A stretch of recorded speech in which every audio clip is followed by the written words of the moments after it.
Okay, at this point you know how to use inheritance in C#. When you have a base and a derived class, there are situations where you need to convert an object to a base or a derived class reference. And that's what we're going to learn in this lecture. So I'm going to talk about conversion from a derived class to a base class, which is referred to as upcasting. And then I'm going to talk about the opposite. So from a base class to a derived class, which is referred to as downcasting. And finally, I will explain the as and is keywords. So let's assume we have a class called shape and a class called circle that derives from the shape. To keep things simple, I have excluded the members of these classes in this example. Okay, now let's talk about upcasting. In this example, we have an object called circle, which is of type circle. As you see from this example, in C#, we can convert an object like circle to its base class reference, in this case, shape. No conversion is required, so it's implicit. And now let's look at downcasting. So following from our last example, we can convert shape to a circle object using an explicit cast, as you see in the example. Now, one thing you need to be cautious about is that casting can throw an invalid cast exception. In this example, our shape object is actually pointing to a circle object at runtime. So we can cast it to a circle. But if we try to cast it to another type, like a car, it's going to throw an exception. So here's an example. We cannot cast shape to a car, and that throws an invalid cast exception. Now, to prevent this from happening, we can use the as keyword. So imagine we have an object and we would like to convert it to a car. With explicit cast, as you see here, we may get an exception. A safer way is to use the as keyword. So when we use the as keyword, if the object cannot be converted to the target type, we are not going to get an exception. Instead, what is returned will be null. So in the next line, we can check if the result is not null, and then we can do whatever we want with that object. We also have is keyword. With the is keyword, we can check the type of an object. So we can say if object is a car, then we can safely cast it to the car. Otherwise, we won't do any casting. Okay, let's jump into code and see all these concepts in action, plus some real-world examples of where you need to do conversion between objects. Okay, we're going to see a few interesting and useful things in this video. Let's start by creating a class called shape. So, public class shape. The intention here is to model an application like PowerPoint or Keynote on Mac. So we have the concept of shape, which is going to be common across other concepts such as text, table, image, whatever.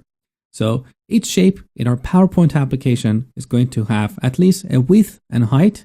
So we created two properties, width and height. And at least it needs a position. So we can have an X and Y.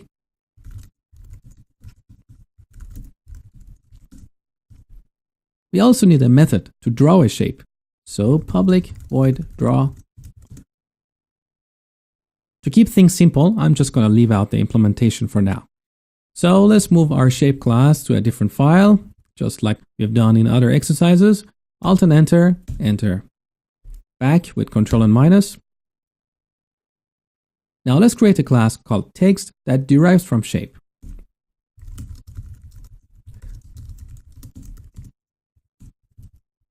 Now our text class needs some additional properties like font name or font size.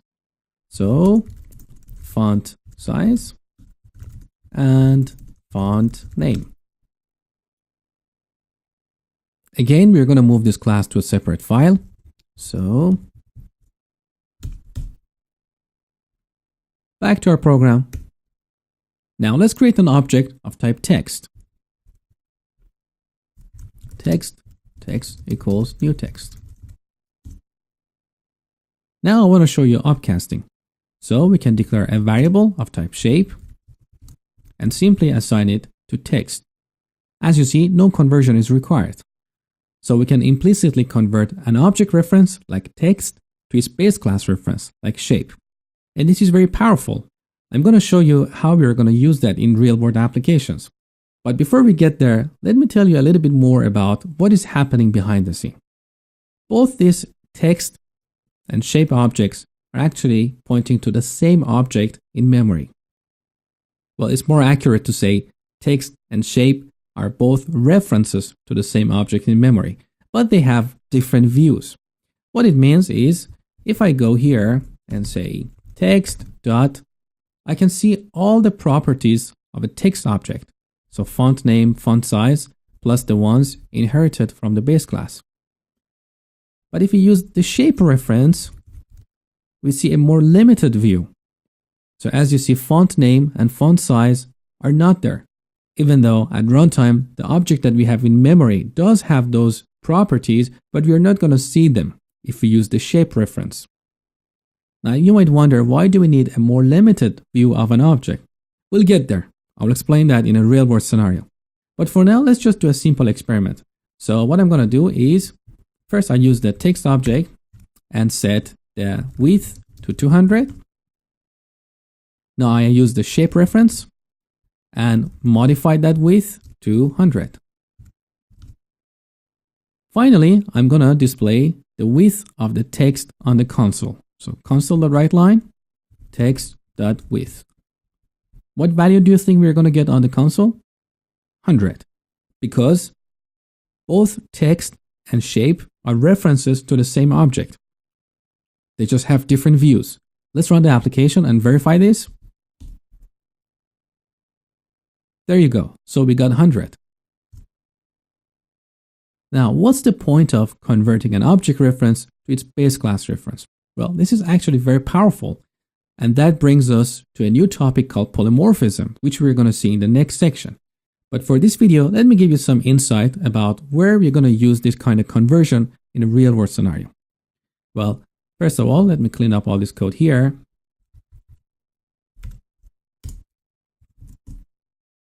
Okay, in .NET Framework, we have a class called StreamReader, which we use to read data from any stream of any kind. So let's create an object of type StreamReader. So StreamReader, reader equals new StreamReader.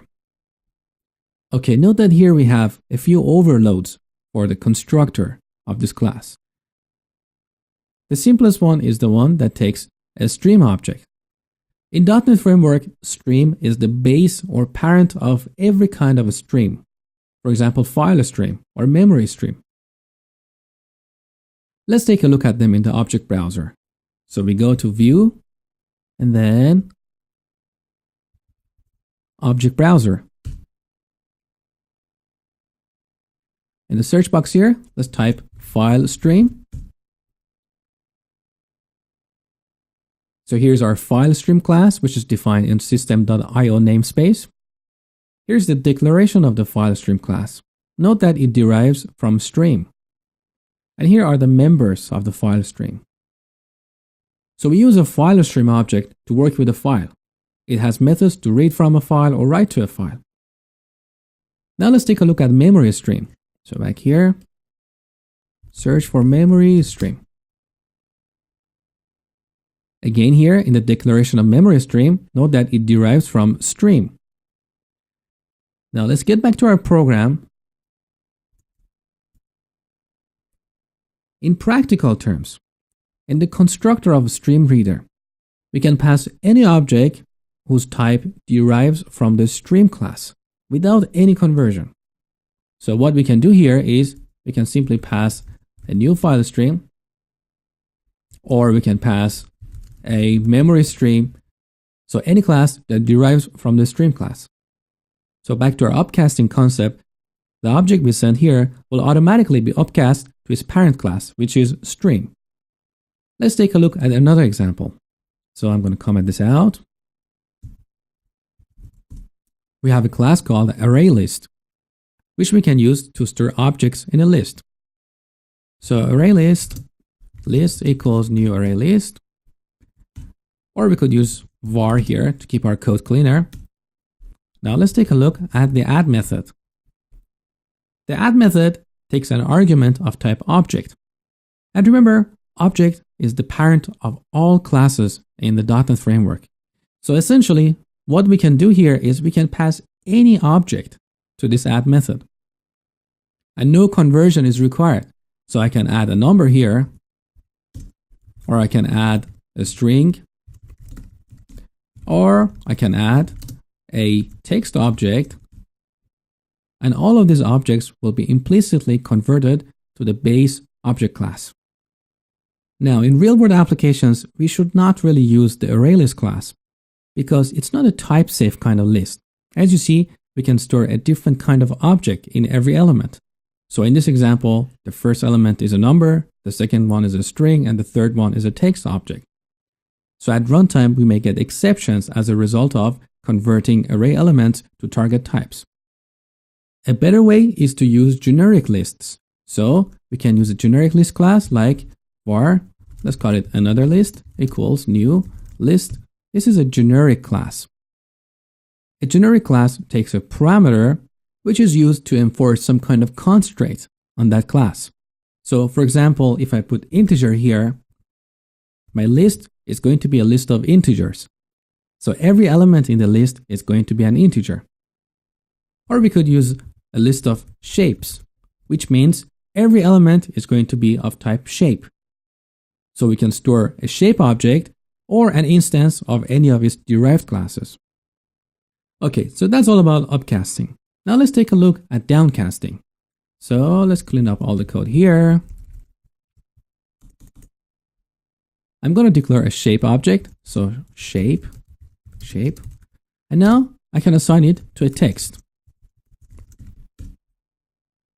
So even though at compile time, the type of our shape object here is shape, at runtime, its type will be text. Let me show you what I mean by that. So I put a breakpoint here using F9. I run the application in the debug mode using F5.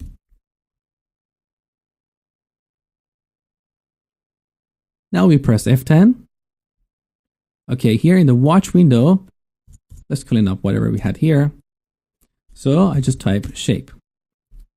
So this is a way to watch objects and their content in C#. So as you see, our shape object is actually of type text, even though I declared it as shape. Now the problem with this shape object is, if we type shape dot, we get a limited view, as I explained earlier. So we are not going to be able to access the properties defined in the text object. So that's where we need to downcast the shape object. So what I would do is I declare a text, call it text, and I apply a cast here. So I want to convert shape to a text. Now, with this object, we have access to every property in the text class, like font name or font size. Now you might wonder, what is a real-world example of having to downcast objects? Well, to demonstrate that, I'm going to close this project and create a new project. I'm going to use WPF application, or you could use Windows Form application. Either of these are used to build desktop applications for Windows. So let's go ahead with WPF application. I leave the defaults in terms of name or location. It doesn't really matter. Okay. Okay, here's our designer. And as you see, we have a blank form. So if we run this application, we're just going to see a blank form. There you go. So just a blank form. Let me close that. Now what I want to do is to put a button on this form. So from the toolbox, find under Common WPF Controls, drag and drop button here. Now double click that. The designer creates a method here called button_click. This method will be executed when the user clicks on the button. We can just display a message here, messagebox.show hello world. Let's run the application. So I click the button and we got this hello world message, right? Okay, now let's take a look at the parameters of this method. The first one is of type object, and it's the sender or source of that click event. In this case, that's going to be a button. But the problem is, if I type sender dot, I don't see any properties or methods related to the button class. All I see are the members defined in the object class. This is a very common case where you need to downcast an object. So we can do a cast to a button and store that in a separate variable like button. And here we have access to all these properties and methods of the button class. There you go. Now note that in this example, because I was sure that this method is the click handler for a button, it's safe to cast it to a button like this. But if there are situations where you're downcasting an object and you're not sure about the runtime type of an object, that's where you use the as keyword. So alternatively, we could do sender as button. And then if button is not null, here we could have any code that requires to access a button object. So at this point, I know the conversion was successful and I can type button dot actual height. Let's put it in a message box. And we need to convert that to a string because actual height is a number and the show method of the message box requires a string. So let's run this application. I click the button. Note that we got 21.96. Okay. And now we got the second message box, which is the hello world. Okay, well, that's pretty much it for this lecture. What I want you to take away is, in C#, upcasting is implicit. So you can simply convert an object reference to a space class reference. In practical terms, that means wherever a method requires an object of a given type, you can pass an object of that type or any types that derives from that type. The second thing I want you to take away from this lecture is, in situations like handling the click of a button or anywhere where in your method you get an argument, and that argument gives you a limited view to that object, you can use downcasting to convert that object to a more specific type. And to do that, you can use an explicit cast or the as keyword. I hope you enjoyed this lecture and thank you for watching.